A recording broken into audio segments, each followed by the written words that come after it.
I've even cooked green chili with you, but I've never seen you on stage, and it's a great treat coming up for me and for us. And so, Joe Vitale, welcome. Welcome.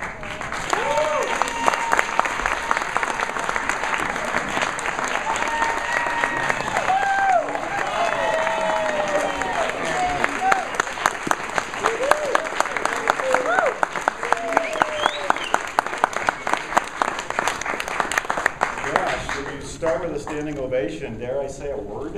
I may ruin everything. Thank you. Oh, thank you. Before I do anything, please look at this whiteboard. Yeah, it is a nice whiteboard. This is very meaningful.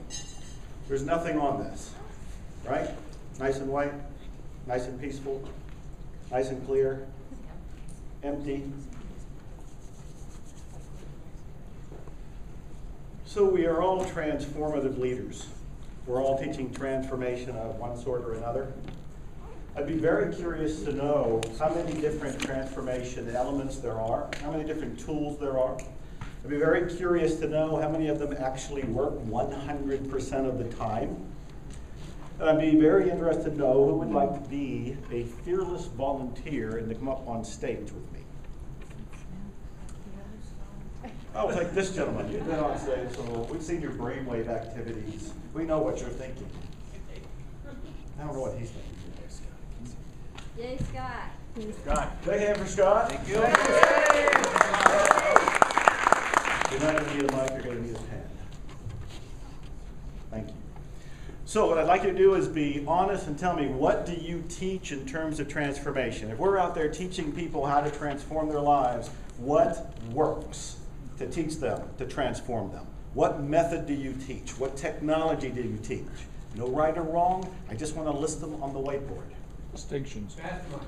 I got distinctions we want to write down. Meditation. Oh, I'm going to have to do some writing too, it looks like. What do I? Distinctions. Experiential learning. I want a second volunteer. Is that what I heard? Experiential. Volunteering? No, I don't have to. Who's left-handed? Oh, I'm left-handed. I'm left-handed. Terrible. Come on up. Here you go. All right. I'm trying to inventory these. We got mastermind. We got distinctions. Who said something? Meditation. We had heart math. We want heart math up there. Archetypes. Archetypes is up there. Meditation. Left, You can't spell it. Centering. Centering. Forgiveness. Experiential learning. Left, right, brain. Oh, there's a lot of them, huh? The passion test. You want a little trademark behind that when we write it? Passion test. I got it. You already got that? Forgiveness. Do we have that up there? Appreciative inquiry. Appreciative inquiry, somebody said. Moving people from scarcity to sufficiency to abundance. Scarcity to efficiency to abundance.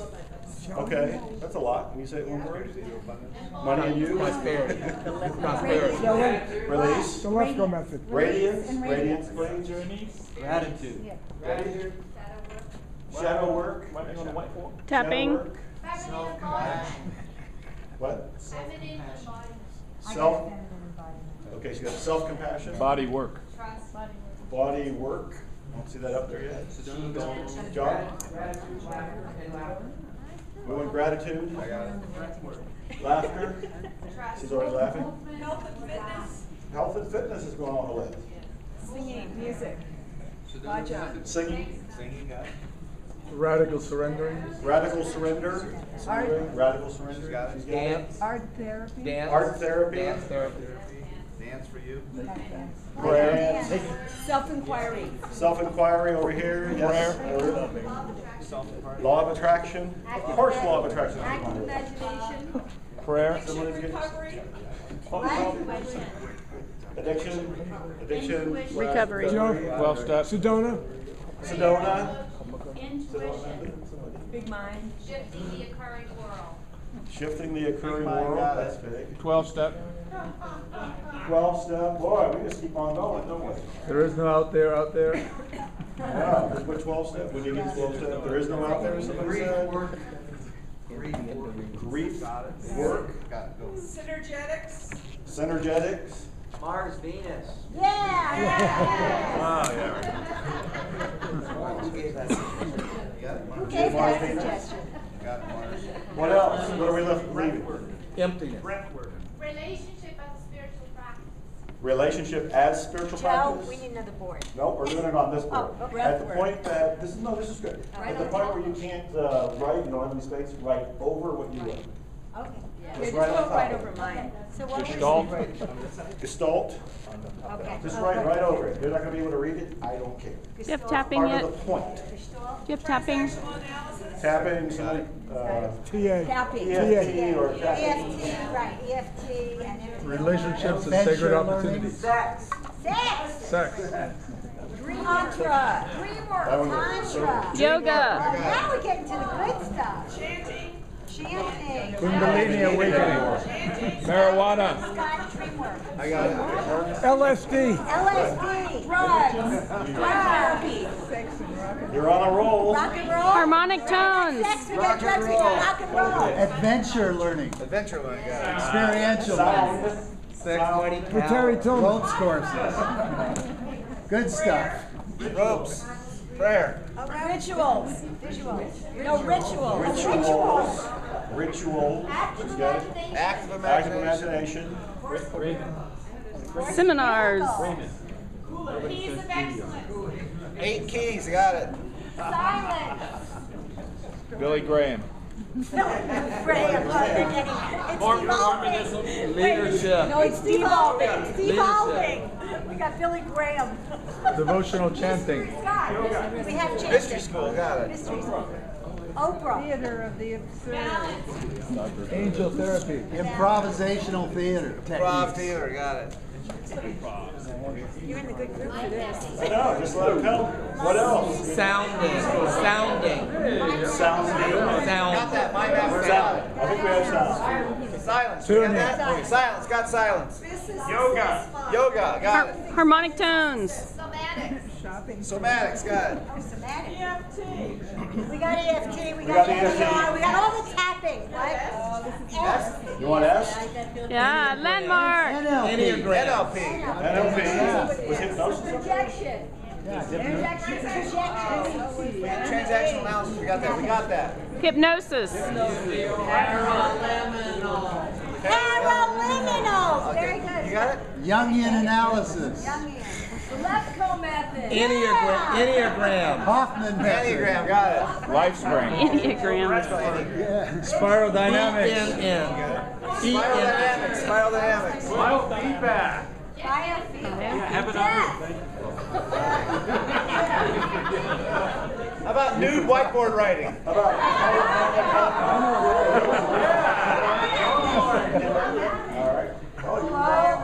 Aromatherapy. Aromatherapy, got it. Yeah, firewalking. Jealous of you. No. Yep, there it is. Firewalking, got it. Firework. Past life regression and all that stuff. How about vision quest? Holotropic breathing. We can just keep going on, can't we? Pretty phenomenal list, right? Time's up, Joe. My time's up? Rolfing. Channeling. Rolfing, got it. Firewalking. We got firewall.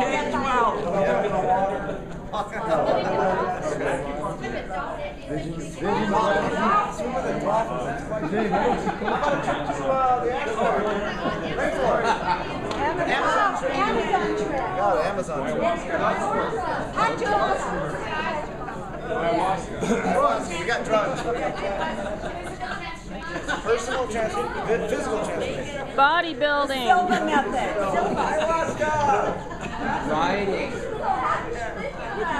Speech acts. Speech acts.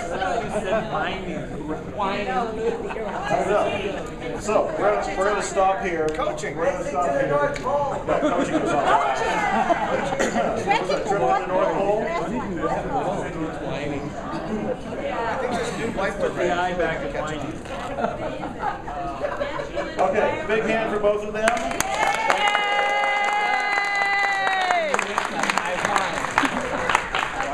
Okay, I want to thank you all for coming to hear me speak. So far I haven't said anything. But if you noticed in the write-up, in the itinerary, what does it say my topic is? Mr. Fire. Yeah, what the hell is that? I don't know. I don't either. People have been asking me ever since until I was called up, what are you going to talk about? And I said, you know what, I don't know. I thought I was originally invited to do a meditation for the last meeting we had for about 20 minutes. Well, I didn't go to the last meeting when you met in Puerto Rico or wherever you met. I did miss out, I know. And so I didn't get to do my 20 minutes. They said, how about if you do an hour now? Oh, that's how it works. You don't do your talk, you don't show up, and it keeps doubling. Okay, so I now have an hour. Great. What do I talk about? They listed as Mr. Fire. What? Well, maybe I didn't tell you. It doesn't really matter because there's a point here. What I tend to do is never prepare anymore, never tell what the topic is unless I'm backed into a corner, and then the copywriter in me will invent some sort of riveting topic, like how to have a 2-hour orgasm, or how to make money while you sleep. Yeah. Let's do that one. Okay. You would have showed up. You would have taught that one. I'll take the 2-hour orgasm. Got to sign up for that. Yeah. All right. So. Boy, you just built a workshop. And then as I'm listening to you over the last couple of days, I get more and more interested as well as confused. Yesterday, for example, I was here when you were talking about money. And I've written a book called Attract Money Now. And anybody can go read it. It's at attractmoneynow.com. Just go to attractmoneynow.com and you can read it on your own. And I thought, well, maybe I should be talking about how to attract money. And I talked to Debbie Ford beforehand. And she had asked me, what are you going to talk about? I said, I don't know. I got all these different things. I can talk about internet marketing. I can talk about copywriting. I can talk about my card collection. I can talk about healing. I can talk about Ho'oponopono. I can talk about attracting money. I've written 52 freaking books. Pick any topic, and I'll stand up here and talk. But I thought, what do they need to hear here, now, in this room, all of you? Most of whom I already know on one level or another. Many of you, you don't know what this feels like to be up here. Many of you have changed my life over the years through your work, your books, your speaking. I was homeless some 30 years ago. I was in poverty for about 10 some years. And as I was struggling my way through, I was reading the books by the transformational teachers. And if I can afford it, or if I can get in for free by pretending I was a journalist, I would attend their seminars. And it's you people that made the difference. You know, people like Jack. I mean, I tear up every time I think about Jack or talk about Jack. And people like Debbie. It wasn't until yesterday I met her for the first time, but she has transformed my life, and I'm always raving about her work. And here I am in front of you. Well, thank you for that. Thank you for that. That's amazing. So here I am tuning in, trying to say, what do you guys want to hear?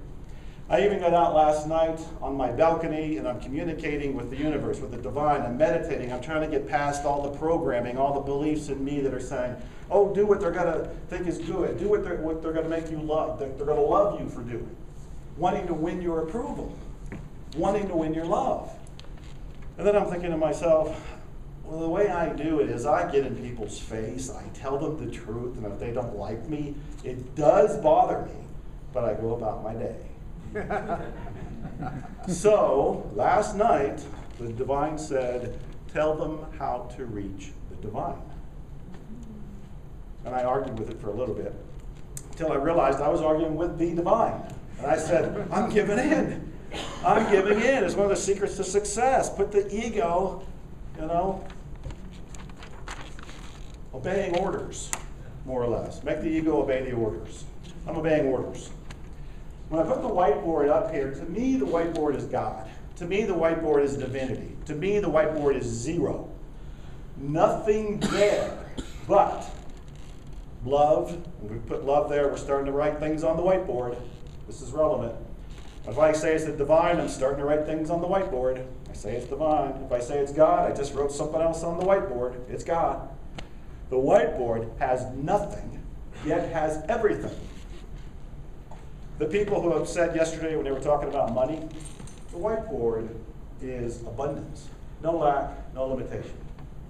I have not experienced lack or limitation in my life. I just bought another car, number 9, $250,000 handmade Spiker from Holland.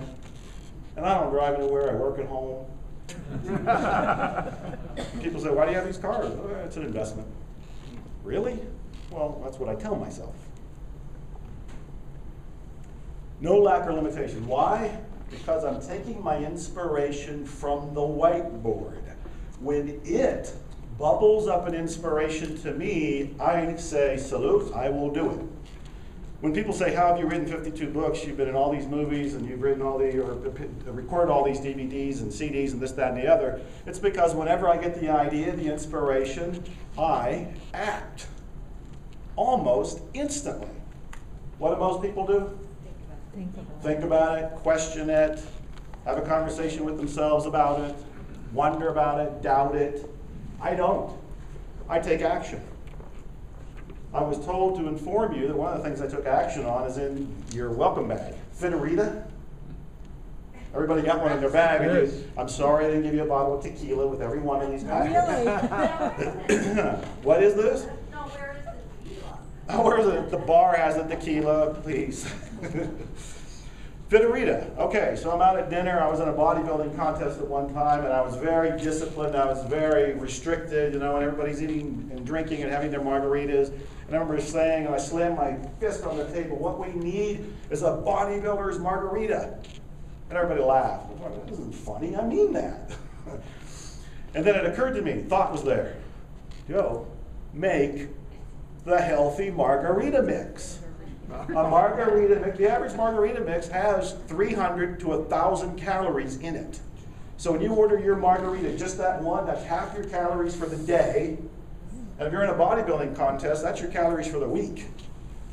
So I thought there's got to be another way. I worked with a medical doctor, I worked with a nutritionist, and I did all the sampling for all of the, you know, the process of making all of the different Fitaritas. God bless you. Yes, I did all of that. I did it. I went to the war for all everybody. And I ended up with Fitarita. I am not a chemist. I am an author, first and foremost. Sometimes I get to speak, sometimes I get to do other things, but I'm first and foremost an author. I like to write. That's why I have so many books. However, I saw an opportunity, an inspiration. Something coming from the whiteboard said, hey Joe, here's an idea. So we invent this. One company's already asked us, how much for 11 million packets? How much for 11 million packets? Another company says, how much for the rights to sell this in Africa? Another company says, well, we want to sell it to the Latino market. How much do you want for that? Money is all over the place. Trillions of dollars are in circulation. But if you're still going back to the river to pick up money with an old bucket, it has holes in it, and you're not going to do as well. You have to go with a new bucket. So, when we look at all of this, and these are all wonderful tools, I know most of these tools, I can add a few tools, I have tools of my own. You know what that does? Do you know what that does? Where's our erasers? Permanent ink. I'm supposed to use Kleenex on that? It's this thing. Thank you, thank you. Okay, so you have all of these things that I'm going to just be in your face and say, most of the time this takes you away from the divine. Most of the time this takes you away from the whiteboard. Now I say that's in your face because a lot of you are married to these ideas.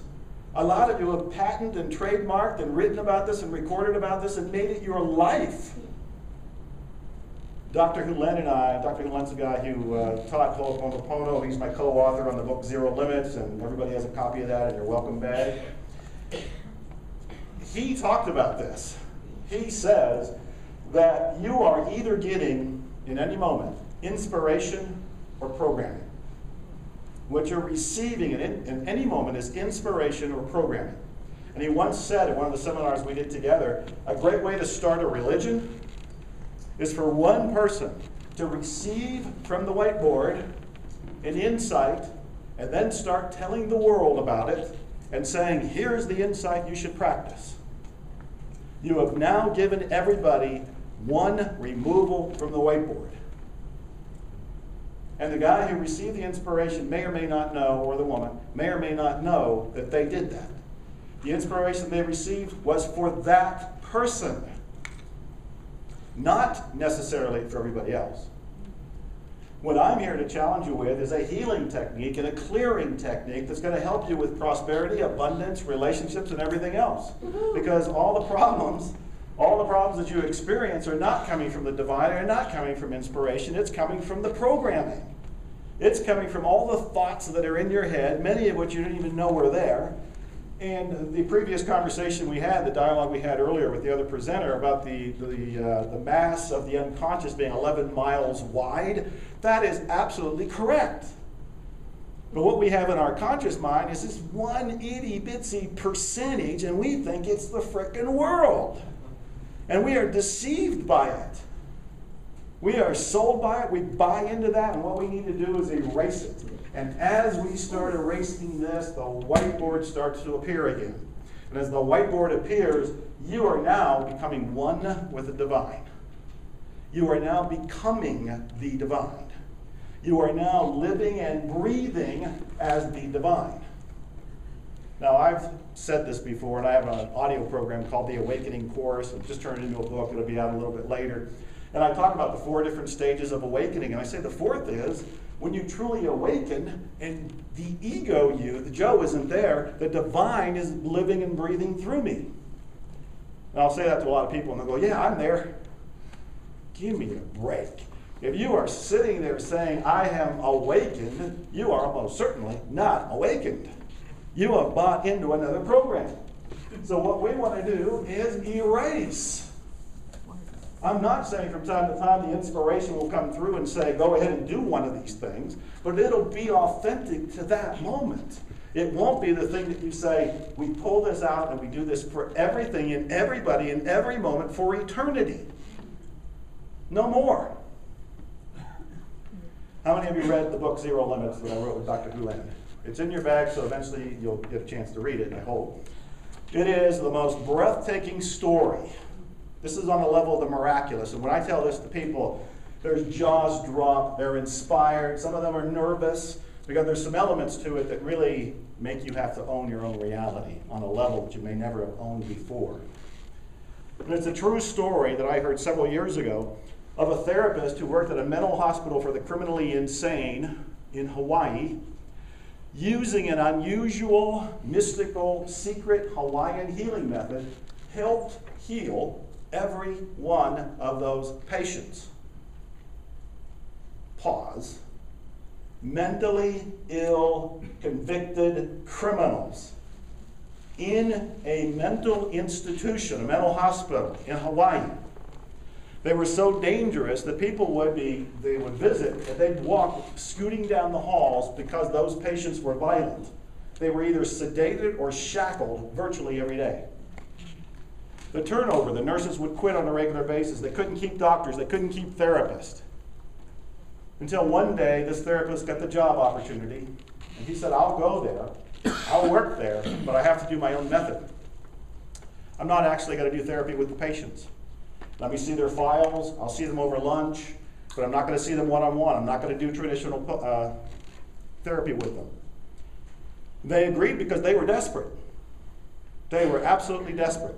So he goes there. He starts doing his little stuff. They think he's a strange bunny, but they let him go about his way. Within a few months, those patients that were shackled and sedated were being unshackled and not needing sedation. A few months after that, they started to be released. They were pronounced as healed. They were freed. Within a year or two, most of the ward was released. Within 4 years, they were all released and the ward was closed. Now, when I first heard that story, and I get chills right now every time I talk about this, it's like, how is this possible? I know about health and healing. I know about miracles. I've done all kind of work. I've done remote healing. I've been with shamans. I've done all kind of stuff. But to heal mentally ill criminals in a mental institution in a hospital in Hawaii and you not talk to them, you don't even see them physically, you don't do therapy with them one-on-one, how does that happen? I went looking for that therapist because at that point he was unknown, the therapy was unknown, and the story was more like an urban legend, which I thought it was. I found him, got him on the phone. He didn't know me, didn't know my work, but he was very generous. He answered all my questions. He said that whole story was true. I said, well, how did you do it? What were you doing? He said, my only purpose on earth is to clean. All I did was clean. What does that mean? Did you get the Windex out? Were you just cleaning their rooms? What were you doing? And he says, everything that comes up in your life is a program. And what I do is erase the program. Whenever a program showed up in his life, he would erase it. What does that mean? He went on to explain that he wouldn't see those patients. He'd look at their files. As he's looking at their files, he's looking at their paperwork, he'd feel things. Repulsed, angry, scared, frustrated. He knew that traditional therapy was not working because it had already been tried on these people. He had been brought up in a mystical tradition and learned it from a Huna and was using this to get different results.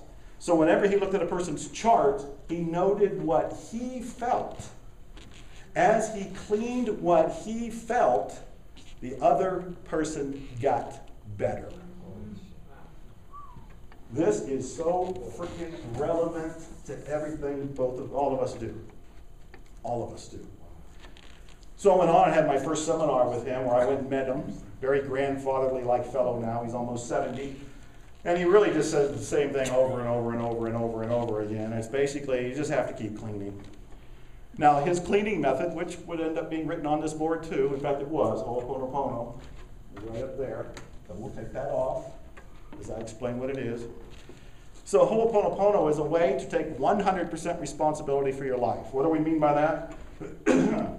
100% responsibility means if anything, anybody, shows up in your experience, you are responsible for it.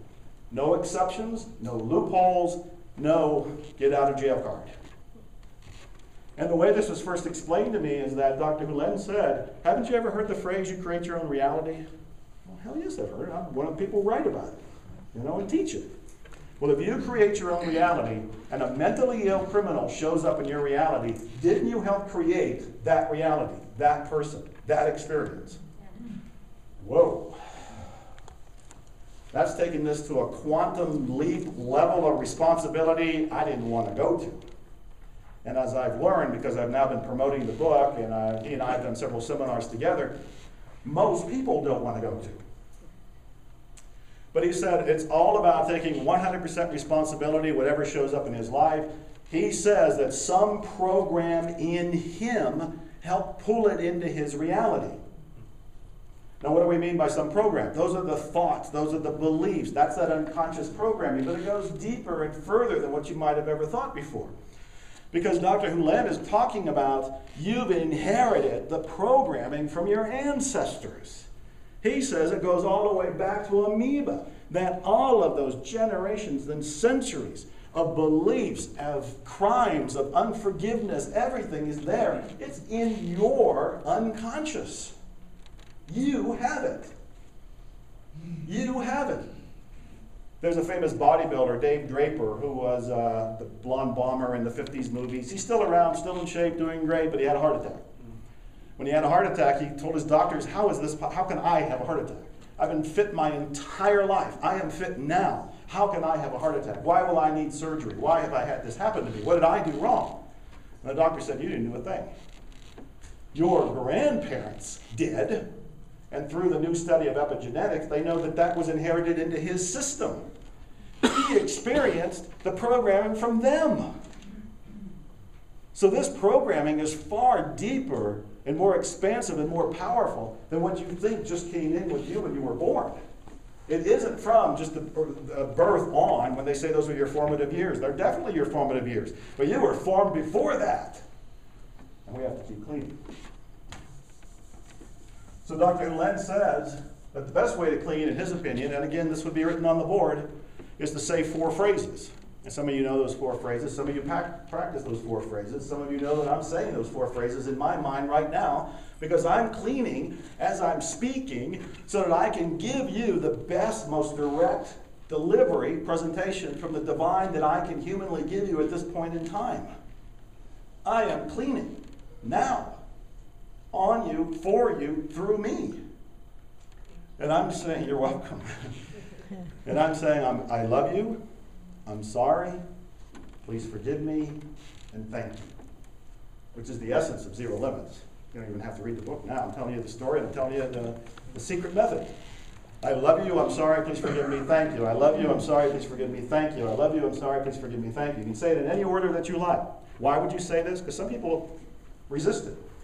They don't want to say, I'm sorry. They say, what did I do? I don't want to say, please forgive me. I don't have to ask for forgiveness for anything. So I love you, I'm sorry, please forgive me, thank you. I love you, I'm sorry, please forgive me, thank you. The way it's been explained to me and the way that I explain it is you're saying, please forgive me for being so unconscious. Please forgive me because I have not been aware of everything going on in my life. I have not been aware of what I have had in me, my program, my beliefs from my ancestors or me, to bring in the reality I'm now experiencing. I'm sorry. I was not conscious. You're saying thank you because you're addressing all of this to what I call the whiteboard. You're addressing it to the divine, to God, whatever the word is for you. I just use the whiteboard because this seems to be so visually, metaphorically relevant. That's God to me. And you're saying thank you, God, for erasing this. Thank you for erasing this. And always ending with I love you. And if you want a short form, which I would be willing to give everybody here, all you really have to say is I love you. Can you imagine how your life will be different if the non-stop self-talk inside of you was nothing but I love you? You're not saying it to the other person, but you're saying it to yourself. Your whole vibe will change. Your whole interaction with the other person will change. What you send out to the universe will change. And you will be helping to clean the country, the world, everything, the universe, as you're doing this. I love you, I'm sorry, please forgive me, thank you. But you can just say, I love you. And as you do, you are cleaning.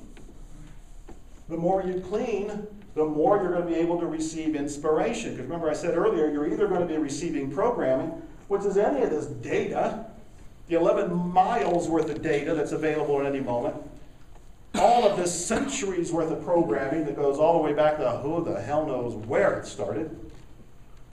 You can be pulling programming from there, or you can be pulling inspiration.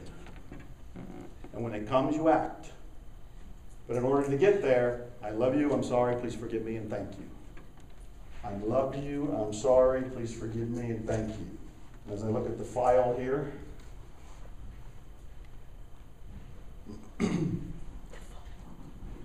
what? Yes, I was looking at somebody's file. I just don't know whose it was. So let me give you another example here. And this is one I gave to Debbie earlier, and she liked it a lot, so I should share it. So it's coming up for me in the moment. Okay, I was mentioning I like cars. A year and a half ago, I saw a car. I didn't intend to buy this car. In fact, I had never intended to even look at this particular car. And it's a Rolls-Royce Phantom. One of the most expensive, one of the most beautiful, one of the most divine cars ever made, one of the most divine cars I've ever seen in my life, one of the most divine rides that you would ever experience is in a Rolls-Royce Phantom. Note, I was not looking for a Rolls-Royce Phantom. It was not on my wish list. It was not on my intention list. And in fact, I tell people today, intentions are for wimps. Intentions are for wimps. You either have intentions or you have inspirations. And I used to be the cheerleader for intentions and wrote books on how to do intentions. You can still create a reality with intentions, but I find a much more magical, surprising, miraculous reality when I just say the hell with intentions and let inspiration come. When I saw this car, I was actually doing the Miracles Weekend when I saw you, Ariel, in San Diego. And I went and we saw the car. I fell in love with the car. I bought the car. Impulse purchase on the day. That was the day that the stock market had crashed the most number of points since 1929. I snubbed my nose at that. I bought a Rolls-Royce Phantom that very day. Okay, I was doing this from inspiration. But let me show you how this also triggered something else. So I'm buying the car, I'm walking around the car, and I'm looking at it going, it's big enough to have meetings in it. And then I thought, God, I wonder if anybody would pay to have a meeting in the car with me. And so by the time I got back to Texas, I had written up an email that announced the Rolls-Royce Phantom Mastermind. You fly into the Austin airport, I'll pick you up in a Rolls-Royce Phantom, and you and another passenger, or two passengers, I would take two, we'll go for a little ride through the hill country of Texas. We'll go and have a wonderful dinner. We will talk. You can ask me anything that you want about anything. It can be personal, it can be private, it can be business, whatever that you want to ask me about my book, it doesn't matter, or nothing at all. We can sit and meditate for those hours. And I'll get back in the car, we'll take them back to the hotel. And I thought, geez, I'm making all this up. Where's it coming from? Inspiration. What do most people go say? Dumb idea. Nobody will ever pay for that. Why would they pay to ride around a Rolls Royce with you? Why would they fly from another country to go do that? But I thought, this is coming through. Salute, take your orders, act. Wrote the email, sent it out. What did I decide to charge? $5,000 a person. So 2 people, $5,000 each, they can be in the back. If only one person wanted to be with me, it's $7,500. Made all this up. Did it work? I've been doing Rolls-Royce Phantom Masterminds for the last year and a half. Last December, it got to the point where I got bored. I was doing one a week and thinking, my God, I can't keep eating this much and drinking this much. And some people they flew in from France, Italy, Switzerland. I don't even remember all the different countries. And they were flying in only for this. And so I just bought this other car, this handmade spiker, and so I've announced the Spiker Mastermind. And it's a smaller car, so it can only hold one person, but I already had a person say, I'll come and do it. Where does that come from? Where does that come from? I think that this is inspiration, and I think that this is coming from cleaning, nonstop cleaning. And for a guy who was homeless, maybe this is one reason I'm collecting cars. No car, no house, no nothing. Because people say, what kind of car did you live in when you were homeless? Car? It would have been so cool and wonderful and a relief to have a car. So maybe that's one reason I'm collecting cars. But the kind of cars now they come to me seem to come from inspiration. When I decide to do something with them, it isn't me sitting there brainstorming and strategizing and masterminding anything. That comes from inspiration, and what I do is say yes to it. I've been with Dr. Lind several times, especially when we were researching the book. And we'd go for walks, we'd have coffee, and he'd buy a pastry or something, and he'd slap a $20 bill down as a tip. So the person who didn't even wait on us would just rung up the register. And he was just practicing prosperity. He was just saying there's no lack or limitation. This isn't something he would do all the time. He was doing it from the moment. He was doing it from the inspiration. He wasn't doing it from the programming. The programming would be something like telling yourself, the more money I give, the more money I'm going to receive. The more tithing that I do, the more money I'm going to get back. All of which is true, but this all comes from the programming. What I've learned is that if we just snub our noses at intentions and come from inspiration, we will have so much more than our ego could ever give us. Because the other problem with intentions is that they basically come from our past. What do you usually think about when you have an intention? It's like I did a record sales last month, so my intention is I want to double it. Well, that's an ego intention. That's the kind of intention your ego comes up with because it's based on what the ego knows. The ego says, this is my past, this is what's possible, so we'll stretch what's possible a little bit. The divine doesn't have that limitation. The divine doesn't have any limitation. So when it says, Joe, you can charge $7,500 or maybe more for a Rolls-Royce Mastermind, that has nothing to do with my ego coming up with an intention. There was no intention. That came as a surprise. So let me tell you another one. This may even shock you. It certainly has wowed me. Because that didn't come from me. It came from here. It came from the whiteboard. As I'm constantly cleaning, here it comes. I've mentioned several times about being homeless. Well, that scarred me for a long time. I never even used to talk about it until some people had heard the story and intimate conversation, and they would say, you've got to talk about it because it's going to inspire people. Most people are just going to think, oh, he's lucky, or he was always born writing books and all this came easy to him. They don't know that I'm an overnight success if you count overnight as 30-some years. And so I have owned it, part of my shadow self, to heal it, and I'm doing something about it. I created Operation Yes. Yes stands for Your Economic Solution. And it is a movement to end homelessness in this country. When I first announced it, I was at a small mastermind. Well, the mastermind has egos in it. Nobody thought this was going to work. This is too big. And I said, you know what? I'm taking orders. This has come through from what I think is the divine. It feels like inspiration. I'm saluted. I'm going to make it so. At least I'm going to announce it. When I announce it, the next steps will come up. So I announce it. And suddenly, people started volunteering. What can I do to help? And then I started looking into, well, how do I become a nonprofit? Somebody else tells me, here's how you do it. We're a nonprofit now. And then as I talk about it in places like this, at one conversation, CNN TV in Houston heard me, contacts me and says, I want to make a TV show and a documentary and a movie about Operation Yes and You. And he said, let's go back to Dallas. Now this is where I get chills all over me. Let's go back to Dallas and relive your homeless years. Oh, shit. But I said yes. I said yes. And for the first 3 nights before we ever left to go to Dallas, I couldn't sleep. Part of me going, I don't think I'm going to remember anything, 30-some years ago. And part of me going, I'm afraid I am going to remember things. But I said yes. The cool thing was, we went back to Dallas in my Rolls Royce. So you talk about a head-turning experience.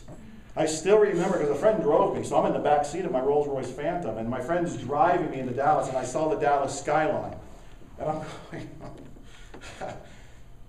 man, we don't know what's happening in our lives, and we don't know what's possible. I mean, for me to be on the streets, to be broke for so long, and end up in a Rolls Royce Phantom that a friend of mine is driving me while CNN is filming this whole thing.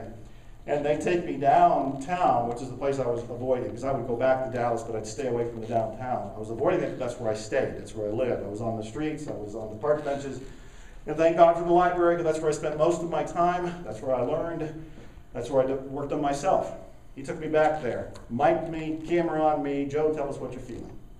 And man, I wanted to dart. I wanted to dodge. I didn't want to say anything, but I knew this was important. It was important that I did it for me, for my cleansing. So I continued the clearing, so I didn't relive all of that stuff in my haunted unconscious. So this was all coming up as an inspiration, and I'm just saying yes, yes, yes, yes, yes. And we go to the library, we go into the public library. And as I'm there, I'm remembering the different floors I was on. There were certain floors, had business sections and things I was working on, and I was trying to develop myself in the self-improvement thing. Napoleon Hill and The Magic of Believing, Claude Bristol, books that saved my life. Because I didn't want to live. I mean, suicidal moments were there too. And so he's filming all of that. And as I was there, I started to relax. I started to realize that, hey, everything's okay. You made it. We started looking around, and my books are on the shelf. We wander around a little bit more, and there's this young fellow with a stack of business books, and he's studying them. And I saw myself there. I swear to God, I saw myself in him. And he was looking at books, and I knew that many of the books, and so I walked over and I said, those are great books. I know that one in particular and this other one. And I said, what are you trying to do? He said, I'm trying to do internet marketing. And I said, well, let me tell you a quick story. He told him about me being homeless and coming into that library 30-some years ago and wanting to be an author. And he was reading my books. And my books were on the shelf. But Operation Yes has come from here. And yes, there's been healing there. There will be dramatically more healing for me and everybody else involved. But all I'm doing is, I love you, I'm sorry, please forgive me, thank you. I love you, I'm sorry, please forgive me, thank you. Or I just, I love you. Making it a non-stop meditation. I have been teaching this now for a few years. Most of the time I just do this kind of quietly in ninja mode. But if I get a chance to speak like this and it feels appropriate, I go ahead and bring it out. I'm at the point where I'll be teaching a volume 2 and coming out with some of the advanced Ho'oponopono methods. And I want to teach you one of them right now that I've only taught one other time, just a few weeks ago in Poland. And when I did it, most people were crying, because it's a way to release one of the stuck issues in your life. I just want you to let whatever bubbles up for you to be the one that you accept, no argument, no resistance, whatever comes up for you. Maybe there's a relationship problem, maybe there's one that was in the past, but it's not done, you still have it in your awareness. Close your eyes, leave your eyes open, it doesn't matter, just relax into this. Allow something to come up for you, because whatever's coming up is right in this moment. So take it. You'll have a visual, you'll have a sensory awareness, it may be something you feel, maybe something you see, maybe something you experience in your body and you're actually reliving it right now. From the Ho'oponopono tradition, this is not happening outside of you, this person is not outside of you, this experience is not outside of you, it is inside of you. When you change this inside experience, not only will you have peace, But more often than not, the outer will dissolve, it will change, it will transform in the most magical, sometimes mysteriously surprising ways. Trust the process. As you're visualizing this, as you're feeling this, just imagine that you can slice the image up. Pair of scissors, sharp edge of a business card, whatever comes to mind as your tool of choice, allow it to come up, and in your mind, just experience it being cut up. Chiseled up, dissolved, burned if you like, but let this image, this feeling, this energy dissolve. It might happen instantly. It might happen over the next few minutes as you go about the day and we move into lunch. And whenever you want, just open your eyes, come back into the room and let that process happen. Now, as you're doing anything in your life, including this experience, you can be saying, I love you, I'm sorry, please forgive me, and thank you. I love you, I'm sorry, please forgive me, and thank you. I often ask Dr. Hulen, do you have to believe it when you say it? You have to believe, I love you, when you say it? He said, no. Saying it is the open sesame that begins the process of reconnecting to the divine. Say it enough and you'll start to experience it. My experience has been that the divine is love. Again, I'm putting my personal words on this, but the divine, the blackboard, is love. And the more I say I love you, the more I reconnect with this. I don't know if anybody here has seen the movie Carl, which is about Pope John from Poland. Magical, transformative movie. See the movie Carl. The Man Who Became Pope, I think is the subtitle, K-A-R-L. In it, he is talking to a Russian skeptic, a Russian atheist about religion. And I've always loved this line because Carl says, what you call nothing is what I call everything. As we keep cleaning, we get to what looks like nothing. We get to what looks like there is nothing here at all. But that's everything. That's everything.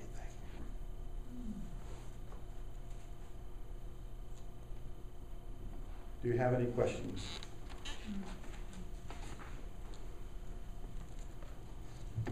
Yeah, I'm going to play devil's advocate a little bit, but it's a hard No, wait a minute, before you do that. Okay, he's speaking. He just said he's going to play devil's advocate for a little bit. It's a program. Okay? No, I'm serious. Mm-hmm. He is vocalizing a program. I am not dismissing what you're about to say. I am not dismissing you. What I am saying is that I was on a radio show with Dr. Hulen one time, and we were taking calls from different people. And I was amazed that some of the people who called in with either an angry or a resentful tone to their voice. And we went to a commercial. I told Dr. Hulen about how I was surprised, and he just so naturally said, it's not them, it's the program. It's not them, it's the program. And I'm sorry if that waters down anything you're about to say, but I had to point this out because this is what each of us is living. What's coming up is this program. Deliver your program, please. It's okay, I don't want to speak anymore. Which is your program. So, if you have huge resentment to somebody in your life, let's say to a parent or something, just for example, not my situation, of course, and you say these phrases, which I have read your book and I have experimented with this. What is the possibility or the danger of just repressing feelings that maybe need to bubble up and putting a gloss of sort of positive light? Oh, I love that. Thank you. That's a great question. By doing this, you're not repressing anything, you're not denying anything. Whatever comes up, actually, whatever comes up, whatever needs to come up, is what you're supposed to clean on. So, whatever those feelings are, they may start to be resentful, they may start to be angry, they may start to be peaceful. Whatever that is, you clean on everything. As you clean on that, you're cleaning on layers of energy below this. What Dr. Hulen explains is that if you knew how much cleaning was being done on such a deep level as you did, I'm sorry, please forgive me, thank you, and I love you, you would never, ever stop. Because what the conscious mind is looking for when it cleans is, give me the evidence, I'm saying I'm sorry, please forgive me, thank you, I love you, I'm doing all the techniques, give me the evidence, where's my change? I didn't see the other person change. You know, where is it? And what he's pointing out is that 11 miles of unconscious data that is out there is what is being cleaned a tiny little bit at a time. When Dr. Hulen first said that this is going to take a long time, we have a whole lot of cleaning to do, I was depressed by that. I'm sorry, please forgive me, thank you, I love you. That's what came up for me, because I wanted the easy button. You seen the commercial, the office thing? You just hit the easy button and everything changes? Yeah. I'm an entrepreneur, I'm looking for the easy button. When I find it, I'm going online with it. Easy button change. But that's not how it's working. That's not how it's working. So, who had a question? Yes? Are you speaking the I love you, I forgive you, I'm sorry to the feeling or the experience or to the content of the story? You are speaking the feelings. He's asking about where do you speak it, the I feel, or the I love you, I'm sorry, please forgive me, thank you. Who are you addressing? The divine, the whiteboard. You are not addressing the feelings. You are not addressing the other person. You never even talk to the other person unless you feel inspired to. You are only addressing the whiteboard. I'm sorry, please forgive me, thank you, I love you, so that you can keep cleaning what you're perceiving to be the problem. What you're doing here is cleaning your own vision. You're looking at this particular reality, whatever it happens to be, and you're saying to yourself that this is a problem, let's change it. Well, that perception isn't out there, that's in you. The example I gave the other day to somebody was, and I've given this in presentations, is that most of us try to change the world in the same way that if we went into the bathroom to shave, we put the cream on the mirror, or we put the makeup on the eyes in the mirror, instead of doing it on ourselves. Yes, oh God is right. Everything out there is a projection. This is my terminology here. Everything out there, including all of you, and I did really great with this projection, is a projection from the mental movie inside of me, coming from my programming. My programming is what is going out to collect, attract, create, whatever you want to call that, to pull you into my experience. If there's something here I don't like, it is part of my programming that needs to be cleaned or cleared. It's not that I need to go and talk to you and say, hey, I didn't like what you said, fix that, take it back. No, inside of me needs to be cleared. Here and over there, yes.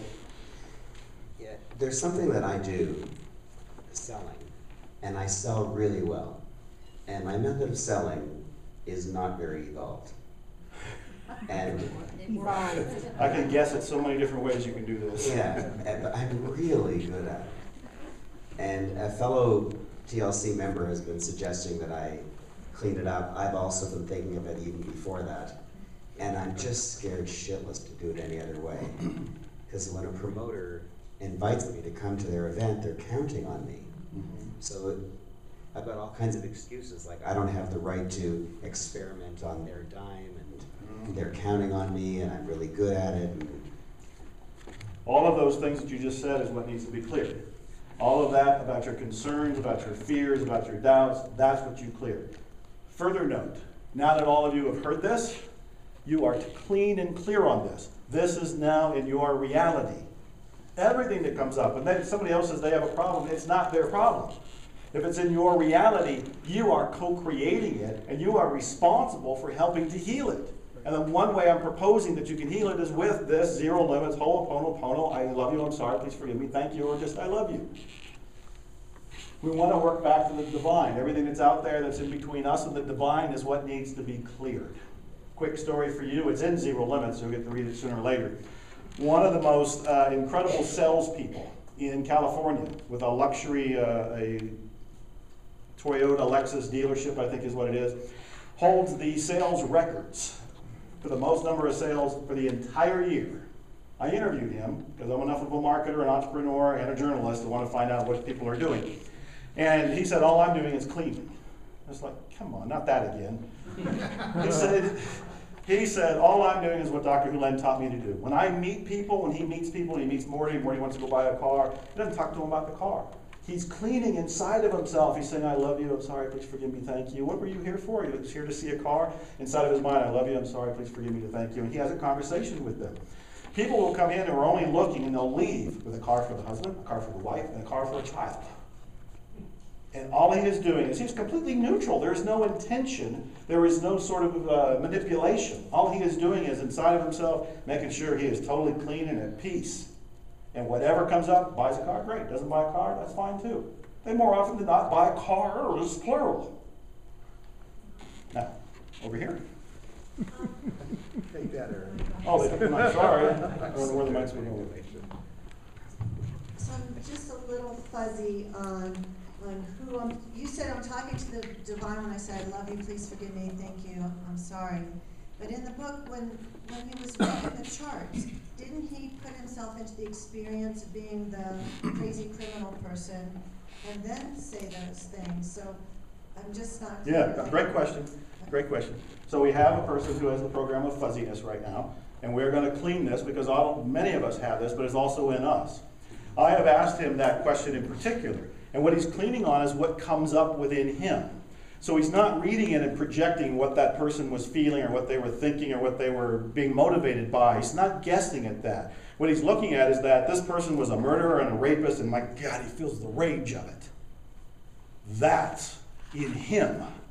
That's what he cleans on. And as he cleans on that, son of a gun, that other person somehow changes. The program, this is so important, the program that is in the other person that you have picked up on, you are sharing with. On an unconscious level, you have the program too. That's why you notice it. As you clean on the program in you, it gets clean on the program in him, and it gets clean on the program in everybody. This is so incredibly powerful. Thank you for the question. Yes, you have your... 2 parts. Is it any more powerful to clean silently, internally, than outside, externally, out loud? That's part 1. And part 2 is, I thought I heard you say change the order a couple of times. Good questions. Yeah, great. Okay, first is almost always it's done internally. You know, this is a personal relationship between you and the divine. And so you can say it out loud if you feel inspired to. There's no rules about that. But the way it was taught to me, the way as I understand it, is that we always said it quietly, silently, as a personal connection, as a type of prayer, as a type of mantra or song to the divine itself. And as for the order, you can say it whatever order you like. You know, I tend to be going with, I'm sorry, please forgive me, because I'm starting with, I have an issue, a problem. Something is going off in my world. And so the first response for me is I got to take total responsibility. It means that I have missed the mark in some way. I'm sorry I was unconscious. Please forgive me for not being aware. That's where I start. And then I'll move into thank you, because gratitude alone is so powerful. And then into I love you. But that's my preferred way of doing it. No particular order. Yes? I just want to thank you for what you're saying, because I'm experiencing this on a lot of different levels. And what I'm understanding you saying, if a person is coming into my life, I understand that person is an aspect of me, because we are all one anyway. Yeah. So fundamentally, we're all one. So that person's an aspect of me. That person is me. So they're coming into me. They're showing me an aspect of myself that I might have disowned, that we were talking about yesterday, that I might have not forgot about, coming in so I can be healed myself. So I'm getting this of I love you, so that creates the welcoming. And then I'm getting I'm sorry because I have rejected you and put you someplace where I didn't want to know you. And so I'm sorry for that. And please forgive me. The origin of forgiveness, some people say, is to go as before. So let's go as we were before and thank you, and let's celebrate together. And I just want to thank you. I just never got it to this level that you're talking about. You are very welcome. Thank you. Thank you. 1 or 2 questions, and I'll be out of time. Her hand's been up. Yes. Okay, I would like to hear how you define or how you can feel the difference between inspiration and the program. That is one of the best questions I've asked Dr. Gulenda, because I've got to, I'm sure some of you have thought this. Yeah. And it's something we can put on here. Confusion. Yeah, I did. Shared program, thank you. So she was asking, how do you know the difference between inspiration and a program? How do you know the difference between inspiration and a program? How do you know the difference between this telling you, hey Joe, do a Rolls-Royce mastermind, or is that a program about some wealth attraction technique that I got from somebody else unconsciously? I don't know.